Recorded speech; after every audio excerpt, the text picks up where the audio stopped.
के माध्यम से पूछना चाहता हूं, क्या इस देश की अर्थव्यवस्था में रेहड़ी पटरी वालों का कोई योगदान नहीं? जो 10 करोड़ रेहड़ी पटरी वाले पूरे देश में हैं, उनका कोई योगदान नहीं है क्या मान्यवर? वो भी सरकार को टैक्स भरते हैं। आपकी सरकार उनको भी फूटी आंख से देखना नहीं चाहती। आपने रेहड़ी पटरी वालों को कहा अपने नाम के आगे नेम प्लेट लगाओ, अपने नाम के आगे नेम प्लेट लगाओ। हिंदुओं की, मुसलमान, दलितों के पीछे आदिवासी हो, क्या हो ये बताओ। मैं पूछना चाहता हूं, आपके माध्यम से सरकार के कहना चाहता हूं, मान्यवर, अगर नेम प्लेट लगवाना है तो लगवाइए गले में नेम प्लेट। नीरव मोदी के गले में नेम प्लेट लगवाइए कि 20,000 करोड़ रुपए हिंदुस्तान का वो बाकी है, लगवाइए नेम प्लेट।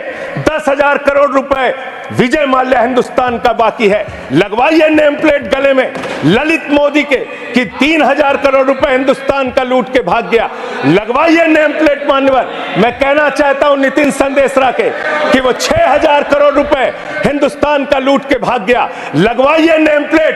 अडानी के कि 2.5 लाख करोड़ रुपए का कर्जा आपने एक आदमी को दे रखा है, लगवाइए नेम प्लेट उन पूंजीपतियों को जिन्होंने हिंदुस्तान की बैंकों को खाली करने का काम किया। मान्यवर, एक सेकंड।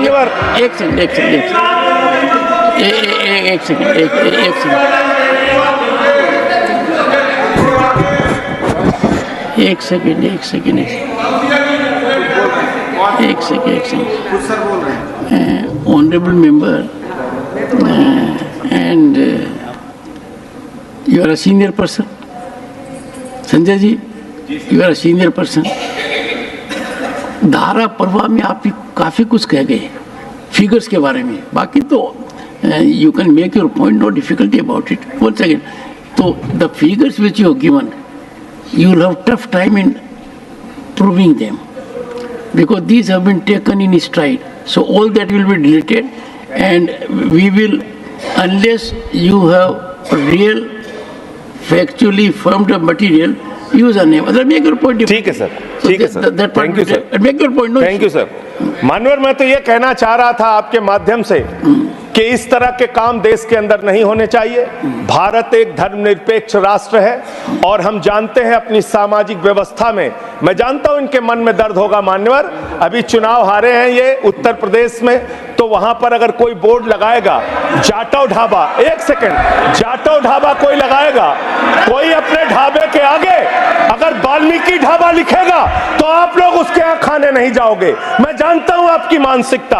आप वो लोग हैं जिन्होंने भारत के तत्कालीन राष्ट्रपति श्री रामनाथ कोविंद जी को प्रभु श्री राम के मंदिर के शिलान्यास में नहीं बुलाया। आप वो लोग हैं जिन्होंने मौजूदा राष्ट्रपति श्रीमती द्रौपदी मुर्मू जी को राम मंदिर के उद्घाटन में नहीं बुलाया। आप दलितों से, पिछड़ों से, आदिवासियों से, अल्पसंख्यकों से, मुसलमानों से नफरत करने का काम करते हैं, ये आपकी सच्चाई है। इसलिए नेम प्लेट मत लगवाइए।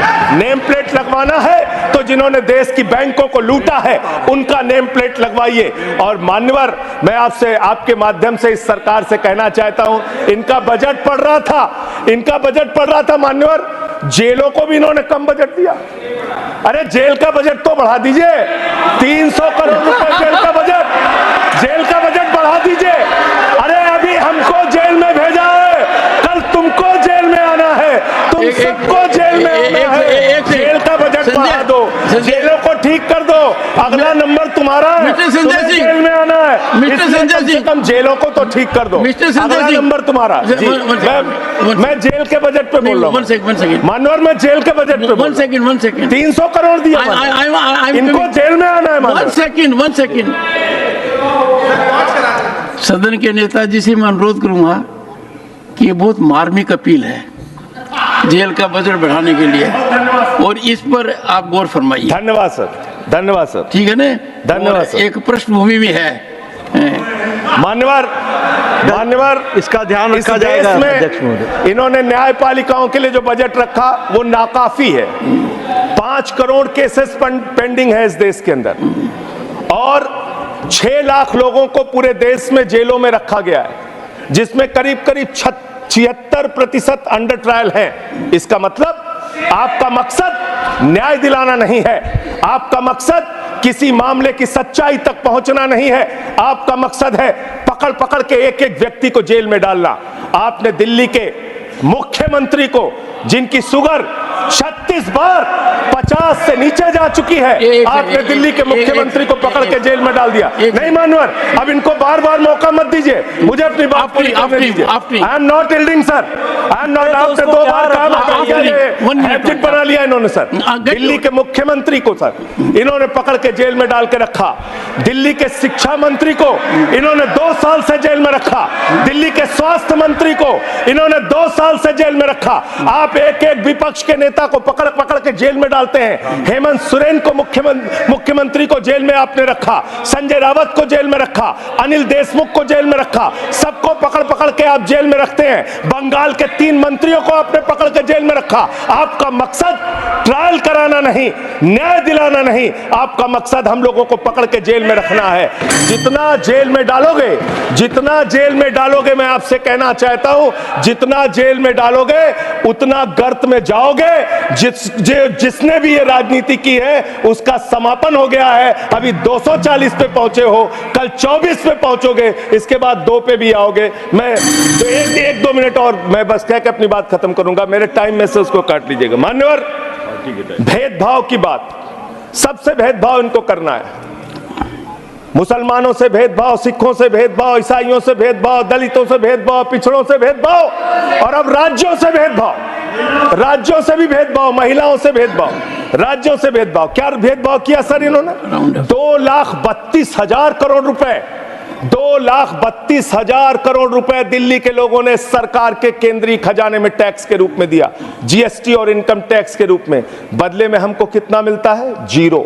9 साल से आप दिल्ली को बजट नहीं देते। पंजाब के लोग, बस मेरे में से काट लीजिएगा सर, 1-2 मिनट काट लीजिएगा, मेरी पार्टी के उसमें से काट लीजिएगा। पंजाब के लिए सर, पंजाब का किसान अपना खून पसीना बहा के खेत में गेहूं पैदा करता है, धान पैदा करता है।